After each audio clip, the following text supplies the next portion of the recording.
یہ گرمیوں کا ایک خوشگوار دن تھا، ٹھنڈی ہوا چل رہی تھی، آسمان پر ہلکے ہلکے بادل چھائے ہوئے تھے۔ ایک کوا تالاب کے کنارے ایک پتھر پر بیٹھ گیا اور ٹھنڈی ہوا سے لطف اندوز ہونے لگا۔ تالاب میں موجود راج ہنس نے کوے کو دیکھا تو کوے کے پاس آ گیا۔ اس نے سلام دعا کے بعد پوچھا کہ تم آج کھوئے کھوئے سے لگ رہے ہو۔ کوے نے اداس سے کہا کہ میرا رنگ اتنا کالا ہے اور میری آواز بھی بہت باری ہے، ہر کوئی مجھ سے نفرت کرتا ہے۔ راج ہنس نے کوے کو سمجھایا کہ سیرت صورت سے زیادہ اہم ہے۔ راج ہنس نے کوے کو آسان طریقے سے سمجھانے کا فیصلہ کیا۔ اس نے کوے کو کہانی سنانا شروع کی۔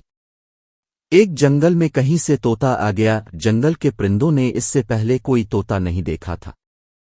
طوطا نہایت خوبصورت تھا اور اس کی آواز بھی بہت اچھی تھی۔ تمام پرندے طوطے کے ساتھ بیٹھا کرتے تھے اور خوشی محسوس کرتے تھے۔ نتیجہ یہ ہوا کہ طوطا مغرور ہو گیا۔ اس نے تمام پرندوں کے الفالٹی سیدھے نام رکھ دیے اور ان پر طنز کرنے لگا۔ جلد ہی سارے پرندے طوطے سے دور ہو گئے، کیونکہ جنگل میں ایک آد آیا تھا۔